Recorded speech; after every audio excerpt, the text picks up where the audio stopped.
only the second of his presidency after traveling to Israel just yesterday. With tensions rising around the globe, the president will make a direct plea to the American people, saying there's an urgent need to keep money flowing to Israel and Ukraine. The president says it's a perilous moment for global democracy. CBS News has learned the president will ask Congress for roughly $100 billion over the next year, including $10 billion toward Israeli defense and $60 billion for Ukraine and its war against Russia. The package also includes money for Taiwan and U.S. border security. The Biden administration plans to give $100 million in humanitarian aid to the Palestinians, provided from already existing funds. Now, Gaza remains blocked off, its people unable to leave. Agreements have been made to get aid in, but the situation at this hour remains fluid. And also this new tonight, news of a U.S. Navy destroyer firing the first American shots of this conflict, taking down drones and missiles coming from Yemen, potentially heading towards Israel.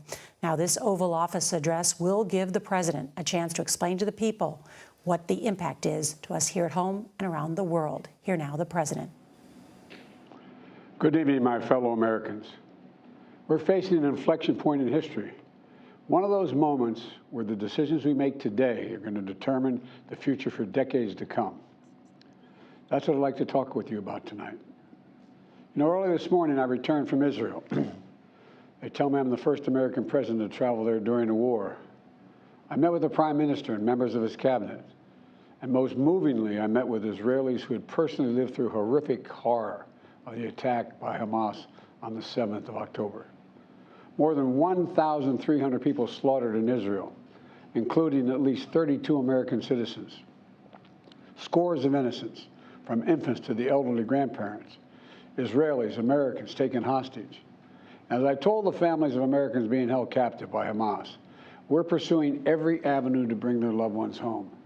As president, there is no higher priority for me than the safety of Americans held hostage. The terrorist group Hamas unleashed pure, unadulterated evil in the world. But sadly, the Jewish people know perhaps better than anyone that there is no limit to the depravity of people when they want to inflict pain on others. In Israel, I saw people who are strong, determined, resilient, and also angry, in shock and in deep, deep pain. I also spoke with President Abbas, the Palestinian Authority, and reiterated that the United States remains committed to the Palestinian people's right to dignity and to self-determination. The actions of Hamas terrorists don't take that right away. Like so many other, I'm heartbroken by the tragic loss of Palestinian life, including the explosion at the hospital in Gaza, which was not done by the Israelis. We mourn every innocent life lost. We can't ignore the humanity of innocent Palestinians who only want to live in peace and have an opportunity.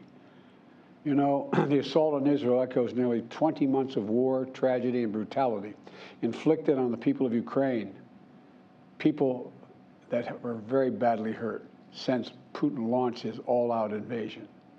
We've not forgotten the mass graves, the bodies found bearing signs of torture, rape used as a weapon by the Russians, and thousands of Ukrainian children forcibly taken into Russia, stolen from their parents. It's sick. Hamas and Putin represent different threats, but they share this in common. They both want to completely annihilate a neighboring democracy, completely annihilate it. Hamas' stated purpose for existing is the destruction of the state of Israel and the murder of Jewish people. Hamas does not represent the Palestinian people. Hamas uses Palestinian civilians as human shields, and innocent Palestinian families are suffering greatly because of them. Meanwhile, Putin denies Ukraine has or ever had real statehood. He claims the Soviet Union created Ukraine. And just 2 weeks ago, he told the world that if the United States and our allies withdraw, and if the United States withdraw, our allies will as well, military support for Ukraine would have, quote, a week left to live, but we're not withdrawing. I know these conflicts can seem far away, and it's natural to ask, why does this matter to America? So let me share with you why making sure Israel and Ukraine succeed is vital for America's national security. You know, history has taught us that when terrorists don't pay a price for their terror, when dictators don't pay a price for their aggression, They cause more chaos and death and more destruction. They keep going. And the cost and the threats to America and the world keep rising. So if we don't stop Putin's appetite for power and control in Ukraine, he won't limit himself just to Ukraine. Putin's already threatened to remind, quote, remind Poland that their Western land was a gift from Russia. One of his top advisors, a former president of Russia, has called Estonia, Latvia, and Lithuania Russia's Baltic provinces. These are all NATO allies. For 75 years, NATO has kept peace in Europe and has been the cornerstone of American security. And if Putin attacks a NATO ally, we will defend every inch of NATO which the treaty requires and calls for. We'll have something that we do not seek. Make it clear, we do not seek. We do not seek to have American troops fighting in Russia or fighting against Russia. Beyond Europe, we know that our allies, and maybe most importantly our adversaries and competitors, are watching. They're watching our response in Ukraine as well. And if we walk away and let Putin erase Ukraine's independence, would-be aggressors around the world would be emboldened to try the same. The risk of conflict and chaos could spread in other parts of the world, in the Indo-Pacific, in the Middle East, especially in the Middle East. Iran is supporting Russia in Ukraine, and is supporting Hamas and other terrorist groups in the region, and will continue to hold them accountable, I might add. The United States and our partners across the region are working to build a better future for the Middle East. One where the Middle East is more stable, better connected to its neighbors, and through innovative projects like the India-Middle East-Europe Rail Corridor that I announced this year at the summit of the world's biggest economies. More predictable markets, more employment, less rage, less grievances, less war when connected. It benefits the people, it would benefit the people of the Middle East, and would benefit us. American leadership is what holds the world together. American alliances are what keep us, America, safe. American values are what make us a partner that other nations want to work with. To put all that at risk, if we walk away from Ukraine, if we turn our backs on Israel, it's just not worth it. That's why tomorrow I'm going to send to Congress an urgent budget request to fund America's national security needs, to support our critical partners, including Israel and Ukraine. Is a smart investment that's going to pay dividends for American security for generations. Help us keep American troops out of harm's way. Help us build a world that is safer, more peaceful, more prosperous for our children and grandchildren. In Israel, we must make sure that they have what they need to protect their people today and always. The security package I'm sending to Congress and asking Congress to do is an unprecedented commitment to Israel's security that will sharpen Israel's qualitative military edge, which we've committed to, the qualitative military edge. We're going to make sure Iron Dome continues to guard the skies over Israel. We're going to make sure other hostile actors in the region know that Israel is stronger than ever and prevent this conflict from spreading. Look, at the same time, President Netanyahu and I discussed again yesterday the critical need for Israel to operate by the laws of war. That means protecting civilians in combat as best as they can. The people of Gaza urgently need food, water, and medicine. Yesterday, in discussions with the leaders of Israel and Egypt, I secured an agreement for the first shipment of humanitarian assistance from the United Nations to Palestinian civilians in Gaza.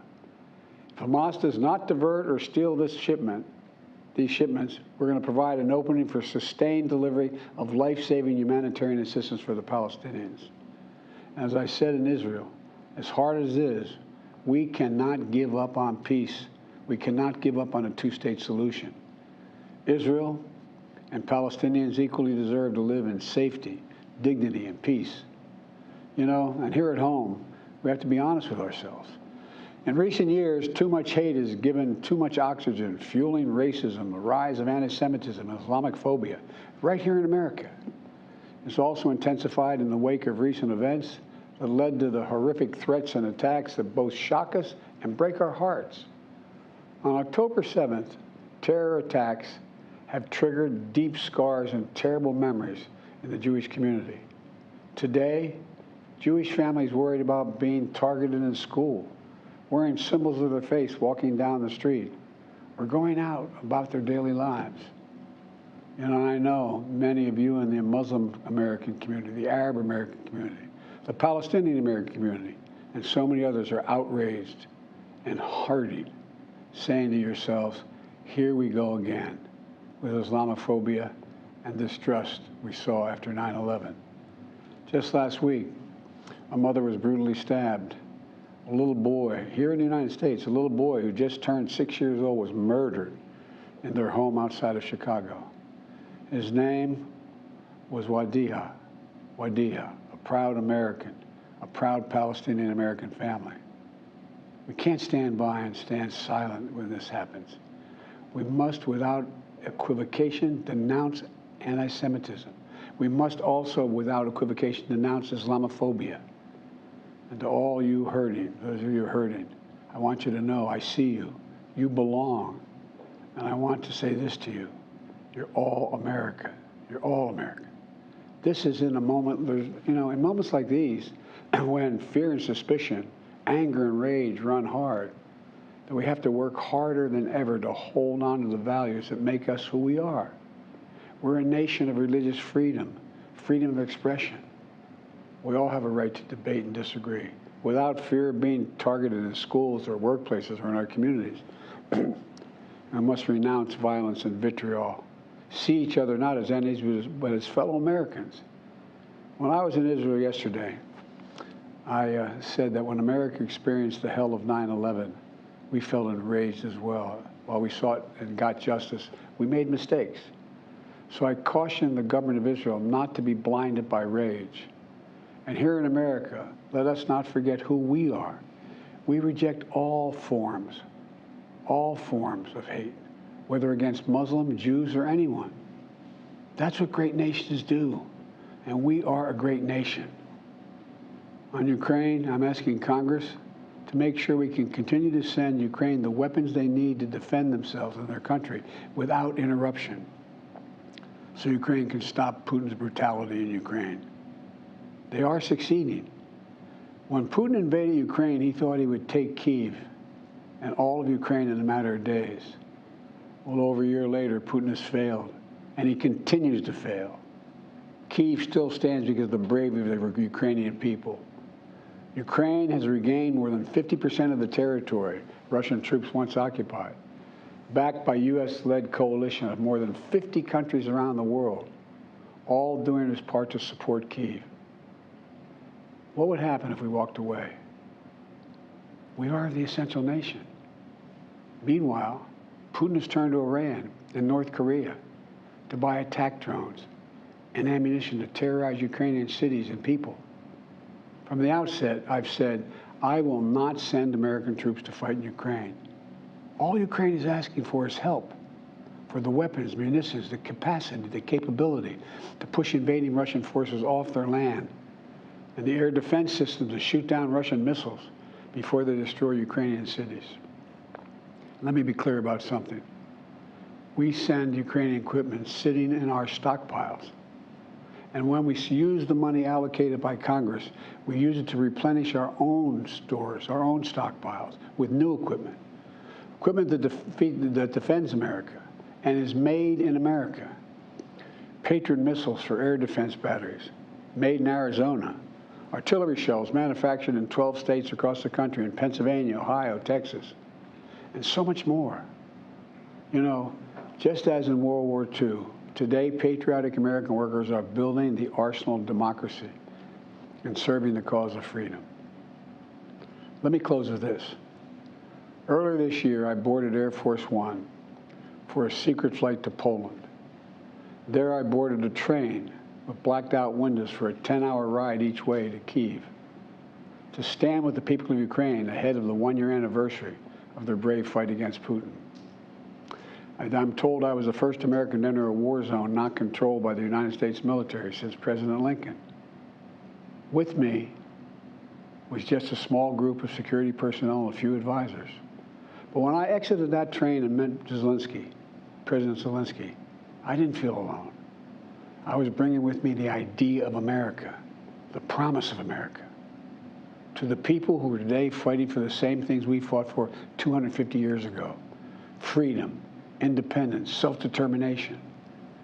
And as I walked through Kyiv with President Zelensky, with air raid sirens sounding in the distance, I felt something I've always believed, more strongly than ever before. America is a beacon to the world. Still. Where, as my friend Madeleine Albright said, the indispensable nation. Tonight, there are innocent people all over the world who hope because of us, who believe in a better life because of us, who are desperate not to be forgotten by us, and are waiting for us. But time is of the essence. I know we have our divisions at home. We have to get past them. We can't let petty, partisan, angry politics get in the way of our responsibilities as a great nation. We cannot and will not let terrorists like Hamas and tyrants like Putin win. I refuse to let that happen. In moments like these, we have to remember who we are. We are the United States of America. The United States of America. And there is nothing beyond our capacity if we do it together. My fellow Americans, thank you for your time. May God bless you all, and may God protect our troops.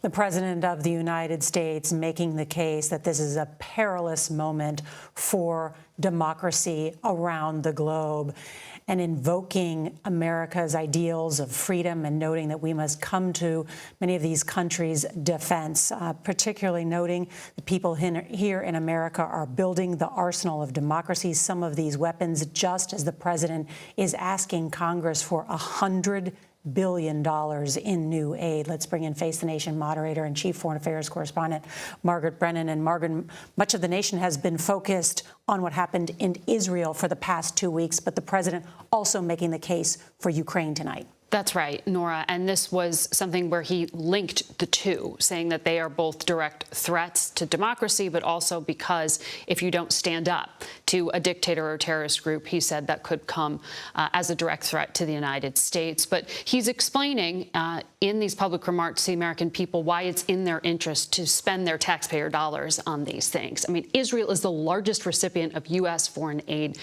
cumulatively since World War II, $150 billion.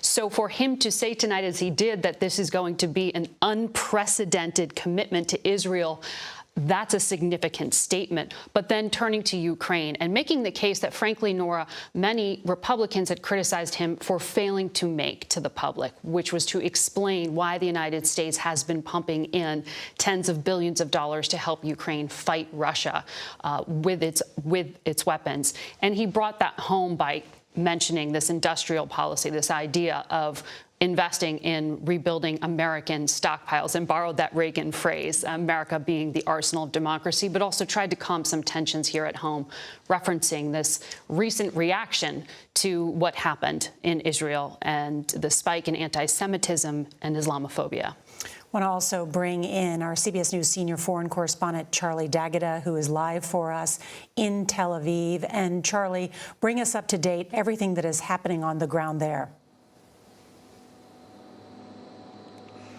Yeah, well, you know, they would have been watching very closely here in Tel Aviv, in Jerusalem, Tehran, because of what's happened in the past sort of 24 hours since President Biden was here. The Israeli forces are gearing up for what we believe is going to be a ground offensive. The Israeli defense minister saying to his troops that you are now going to see Gaza from the inside. We went there ourselves to watch Israeli forces training for what's about to come. And there's a sense here that Israeli forces are gearing up for some kind of ground incursion. At the same time, there's been outrage, partly what's happened at the hospital in Gaza and the explanations and controversy that's gone both ways. Regardless, the Israelis are saying that this is a Islamic Jihad that was responsible for the explosion at the hospital. But that's to one side, because what it has done is inflamed the entire region. There have been demonstrations in Egypt. There's been demonstrations in Jordan around these areas. So as the Israelis are gearing up for what will be an offensive in the past week and a half after the terrible massacres that happened here. It has inflamed the entire region, and one that has already involved the United States.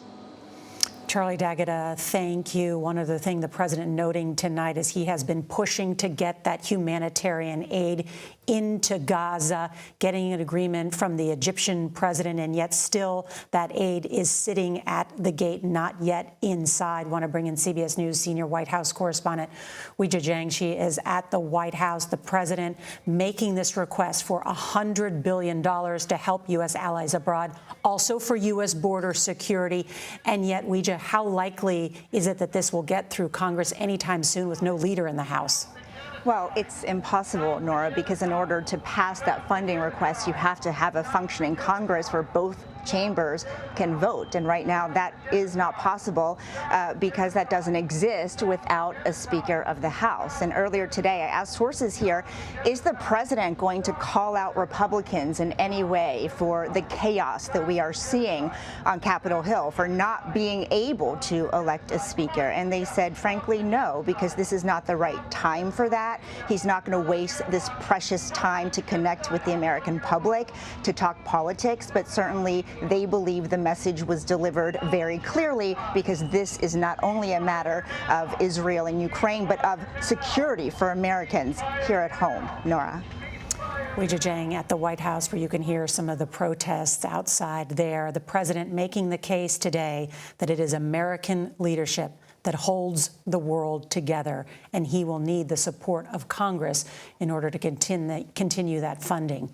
Our coverage will continue on CBS News Streaming, your local news, and for some of you tonight on the CBS Evening News. And CBS News will have a prime time special, Israel, Hamas, the world on edge. That's tomorrow night at 10 p.m. This has been a CBS News special report. I'm Nora O'Donnell in Washington.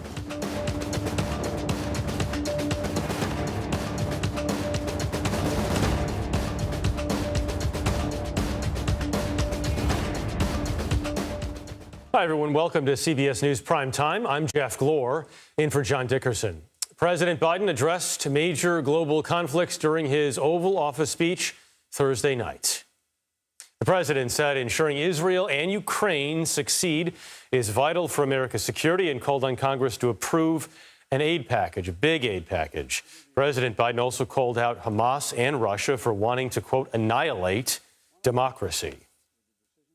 Making sure Israel and Ukraine succeed is vital for America's national security.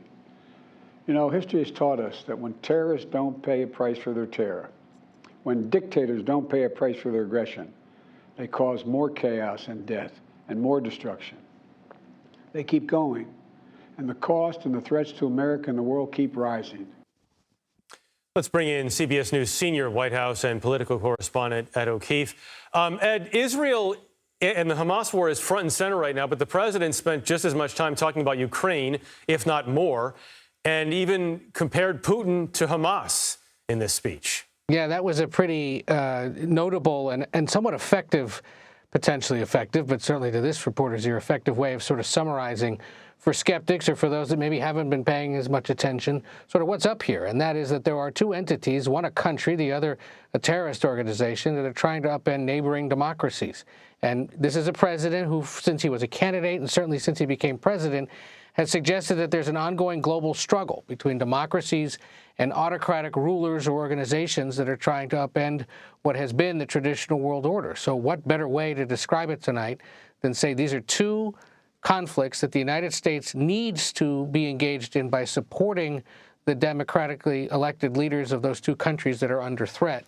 And it was a reminder, too, you're right, that after almost 2 weeks of sustained coverage and attention on the Middle East, he's reminding Americans and speaking about it in ways that he hasn't necessarily to the entire country in such an organized way, why the Ukraine conflict is so important, why it is costing tens of billions of taxpayer dollars, and why it needs to continue to spend that kind of money, lest U.S. troops be drawn in and there be American bloodshed. So we'll see in the coming days if it sticks.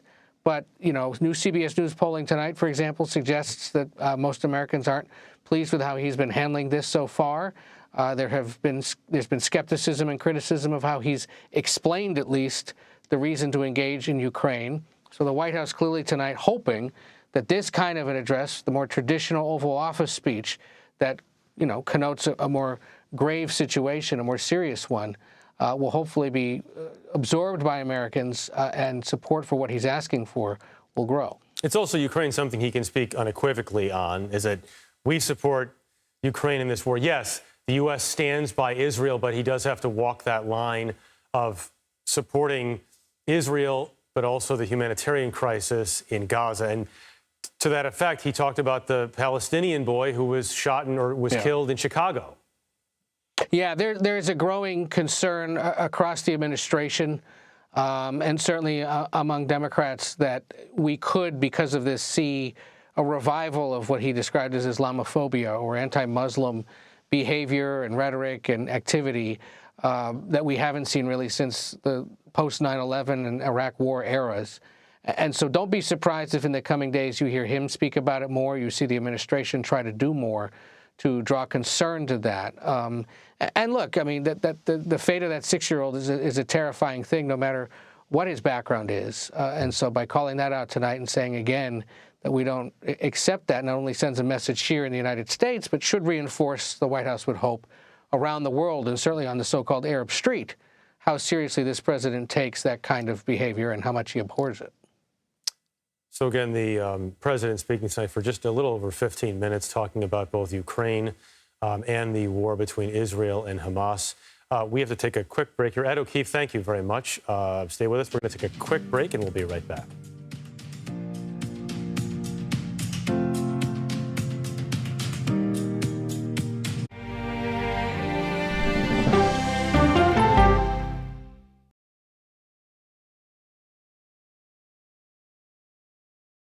Well, let me start with this. This really happened. Have you told the government? Did any of that make sense? What's your response? You want me to just What's keep wrong going? with that argument? What have you learned? Do you know why? Why? Why? It's time for 60 Minutes, Sunday on CBS.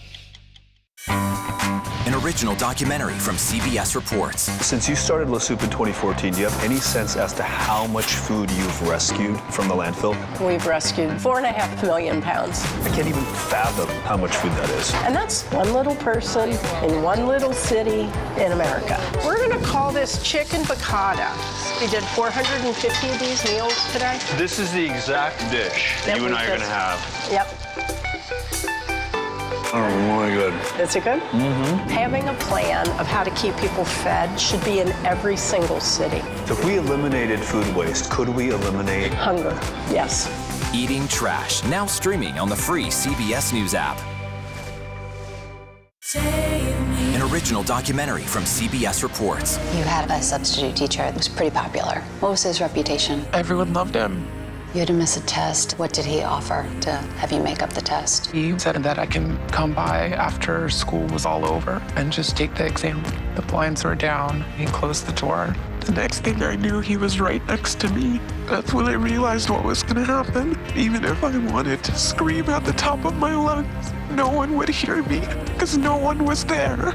He told me that if I ever said anything to anyone, he would kill me, and he would kill my family. So I did it. Pledge of Silence, now streaming on the free CBS News app. He was there when the war in Ukraine started. Extreme history. It's a big moment. The extraordinary story behind Sean Penn's new Paramount Plus documentary, Superpower, when we go person to person. An original documentary from CBS Reports. AI is among the most world-changing technologies ever. Curing diseases, scientific breakthroughs, making lives better. They can help us with medical discoveries, scientific discoveries, doing better agriculture, having cures for things like Alzheimer's. It's also going to really transform the way we work. The uplifting potential of artificial intelligence is limitless. It gives you a friend, somebody to chat with 24/7 that is non-judgmental. He makes me feel loved and desired. And so are its downfalls. The problem with all this AI is that it's unpredictable and uncontrollable. The choices we make now will have lasting effects for decades, maybe even centuries. The ChatGPT revolution, now streaming on the free CBS News app. Why did you miss the moment? I'm not sure why they missed the moment. It doesn't look like Congress is doing anything. That's the role of Face the Nation, to focus on the issues at hand. That means a civil conversation with perspective. As we mentioned, President Biden is calling for billions of dollars in aid for Ukraine and Israel. He addressed the Israel-Hamas war and the need to support America's allies. He also acknowledged mistakes by the U.S. in past conflicts in the Middle East and cautioned Israel not to be blinded by rage. I want to bring in CBS News senior White House correspondent Weijia Jiang, who was at the White House. Weijia, what message does the president's address send? Is the administration hoping to the rest of the world about the U.S.? Well, he's hoping to say that the U.S. is the leader of the world, that it is remaining someone that can continue to work with allies. In fact, this is something that he said as soon as he took office. I remember very distinctly, Jeff, he said, America is back. Diplomacy is back at the center of foreign policy, which is exactly what we saw from the president today. But there is a split screen unfolding because President Biden said he was going to formally ask Congress for this massive aid package that we've been talking about for $100 billion that includes money for Israel, for Ukraine, for Taiwan, for border security. But it's impossible to approve that money, Jeff, without a functioning Congress and a Speaker of the House. And so that is what other nations are also seeing right now, is this chaos among the American Congress, unable to elect a leader. But the president wanted to convey that it was here and not going to turn its back on allies. And I think, more importantly, he tried to stress what would happen if we did. This was not only about Israel and Ukraine. It was about Iran. It was about China. He said if we leave our allies behind, would-be aggressors are watching, and they are seeing that America is willing not to completely follow through here. And that is why he says this is a much bigger national security risk. That's why he says we need to continue funding both of these countries. This is really sensitive, though, right now, Weijia, because Israel has been top of mind and the war with Hamas for good reason for 2 weeks now. And this is the president really trying to pull attention back to Ukraine. As I mentioned with Ed here, he spent as much, if not more time tonight talking about Ukraine than he did Israel. So how is the administration trying to strike that balance as they make that pivot? It's delicate. It's very delicate. And, you know, it's important to note that before this conflict broke out in the Middle East, Republicans were very wary already of approving any more Ukraine funding. And now, as we mentioned, the White House is hoping to tie Ukraine funding to Israel, among other things. And Republicans are already calling this out and saying that, you know, that's not how this should be done, and we will not support it. You should not be tying these two things together to try to get it over the line. But the way the president views it, it's actually not two different things, because he would argue at the end of the day, again, it is all about national security. It is all about making sure that neither one of these conflicts expands and balloons and turns into a situation where the U.S. has to become involved even more.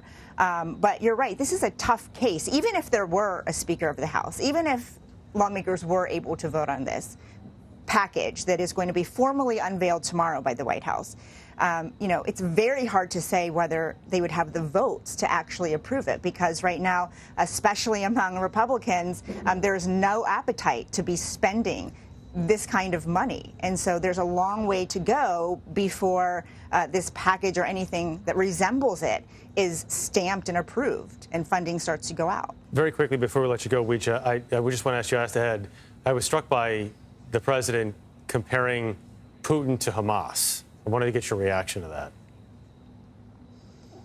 that. I'm sorry, comparing what to Hamas, Jeff? Putin to Hamas. Yes, Putin to Hamas. As he tied these two things together. Yes. He said it's because they have one common goal, and that is to annihilate. Annihilate is the word he used and repeated, a neighbor. And so that is why he is drawing these comparisons and conclusions and saying that even though obviously the circumstances in these conflicts in Russia and the Middle East are very different, the goal by the aggressor is the same. And so that's why he says the U.S. needs to wake up and be there for its allies, because if either one of those countries were to lose, it could spill over into a much bigger conflict that involves the world. Okay, Weijia Jiang at the White House. Weijia, thanks very much. We're going to bring in CBS News' Tina Kraus now. She is in Tel Aviv. Tina, I know we haven't been able to get full reaction to how Israelis feel about the president's speech tonight, but they are reacting to his visit to Tel Aviv. How do they feel about that?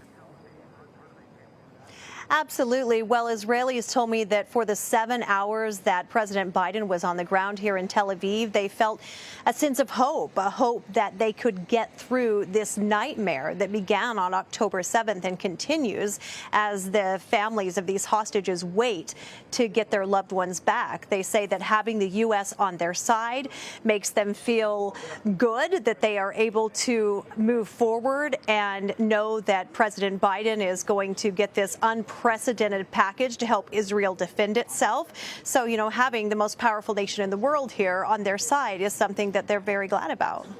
The president, this meeting with Arab leaders, as you know, was canceled in part because of the strike that happened at the hospital. And even though the Israelis were not behind that, there's been a lot of controversy over that. But the president is still attempting to make clear, as he did in this speech tonight, that he's still speaking with these leaders, even if he's not meeting with them in person.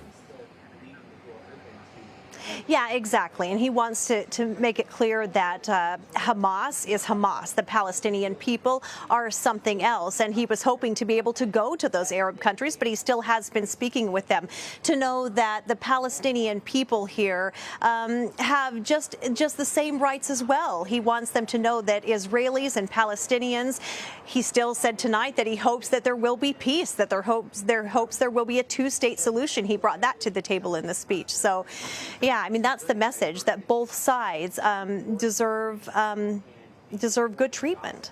From what you're seeing and hearing on the ground, Tina, I just wonder how things have you seen things change over the past 12 or 13 days? Well, in the time that I've been here, I have heard a lot more air raid sirens. I've seen a lot of rockets coming this way from Gaza. And I think that there is just a real sense from Israelis that I'm talking to that they want this ground invasion to begin. They want to get in there to, frankly, get revenge for what has happened and to get these hostages back.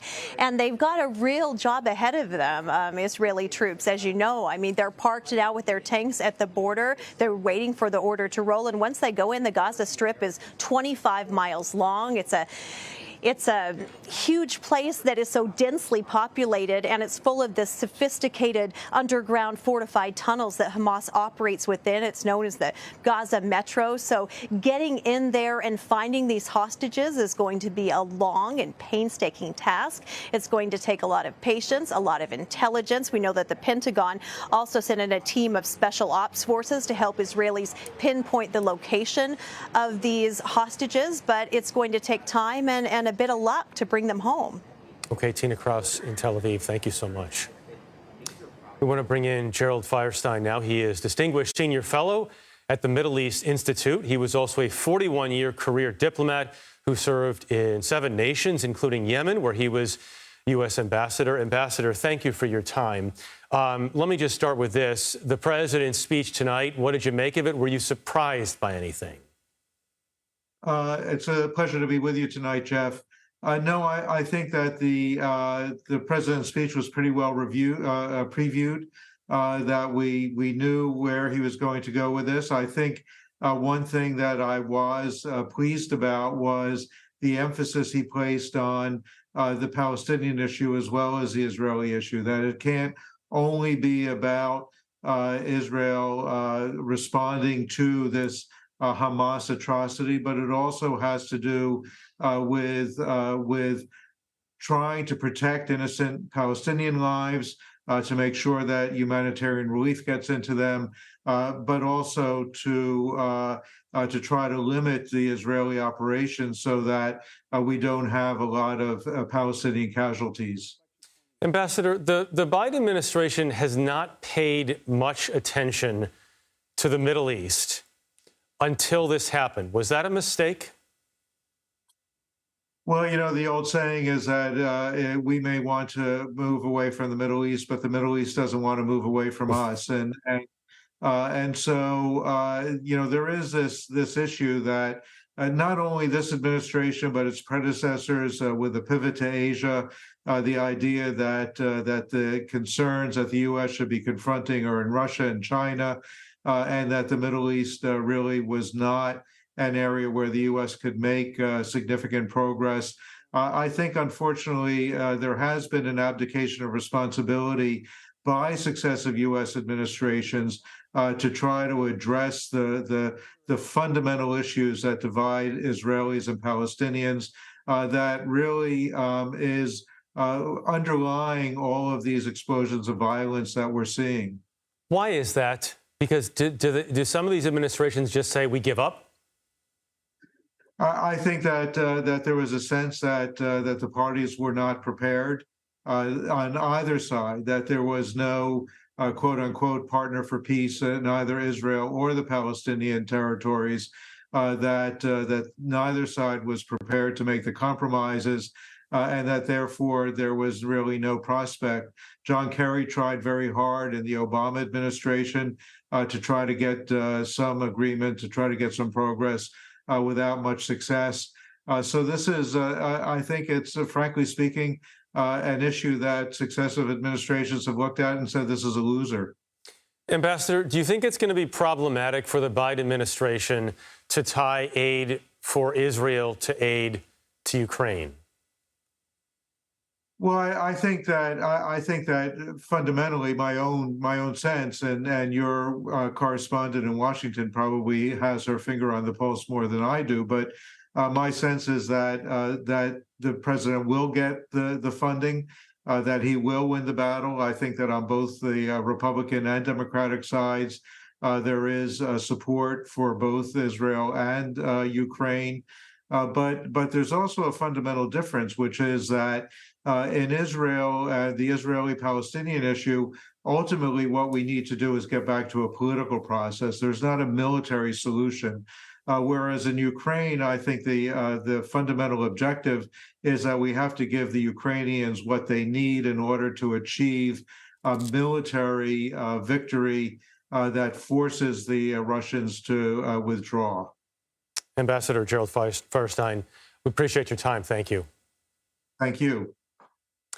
We're going to go back to CBS News senior White House and political correspondent Ed O'Keefe for some final thoughts here. Ed, how quickly does the administration want to try to get this funding package through?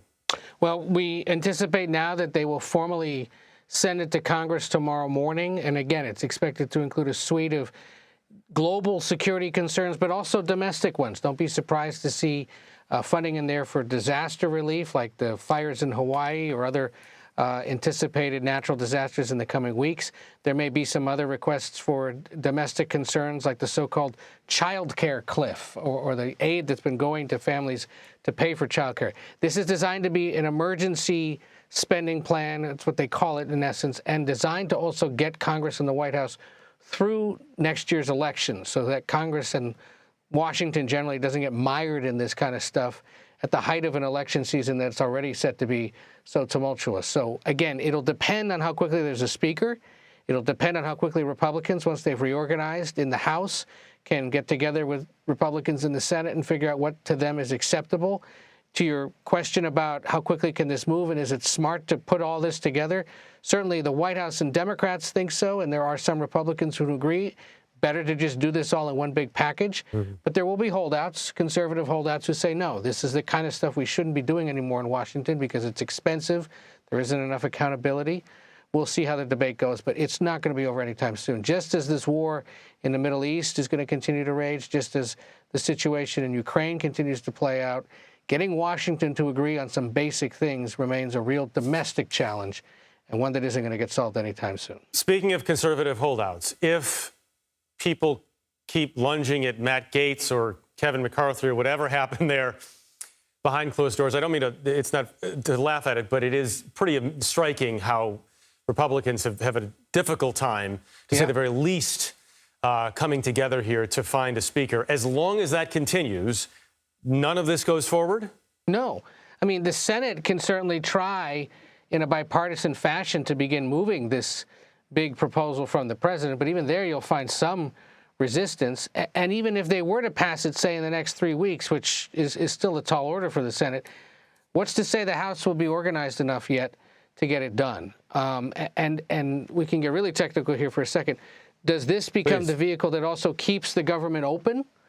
Because remember, the deadline's coming just before Thanksgiving? Or is this going to be done separate of that as just emergency funding?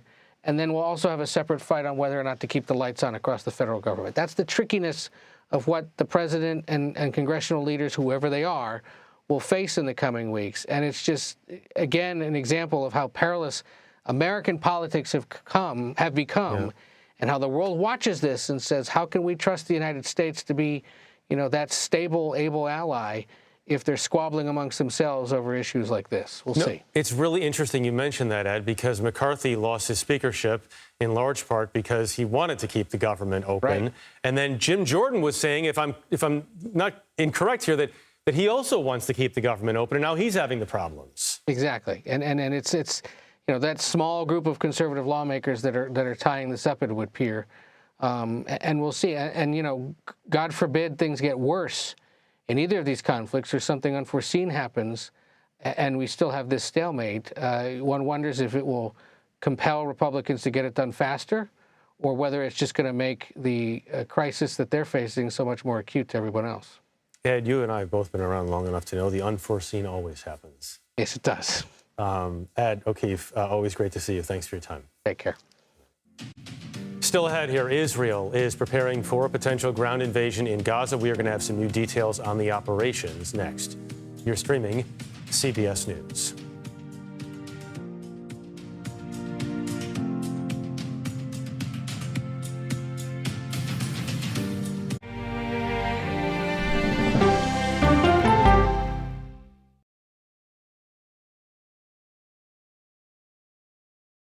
I'm here.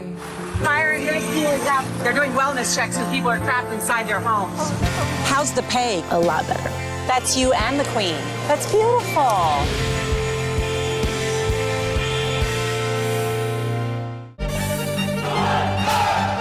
An original documentary from CBS reports tensions rising between a powerful country and a vital island. The supply of this technology came grinding to a halt. The world would grind to a halt. Absolutely. As Taiwan faces threats and aggression, Taiwan is on the front line, and we understand our responsibility as a democracy. We cannot fall.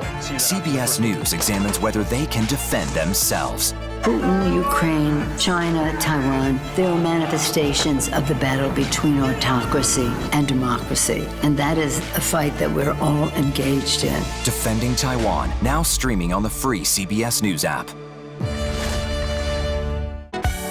Stories that inform. Or you can be really old at 60, and you can be really young at 85. Inspire. How do we unlock the power within ourselves to be who we want to be? And brighten your day. The best part of fame is making people feel good. Always send the people home happy. Make every day a little more like Sunday morning. Here comes the sun. Stream now on the free CBS News app. The Israeli military appears to be in its final stages of preparations for a full-scale ground invasion of the Gaza Strip. But the timing of that offensive remains unclear. Here's Charlie D'Agata. The Israeli military resumed its ferocious bombardment of Gaza after the briefest of breaks during President Biden's visit here yesterday. Gaza's health ministry says the death toll has soared to nearly 4,000, if it hasn't topped that already, as they count the bodies recovered by the moment. Hundreds of thousands of people have fled to escape the aerial onslaught and find food and shelter ahead.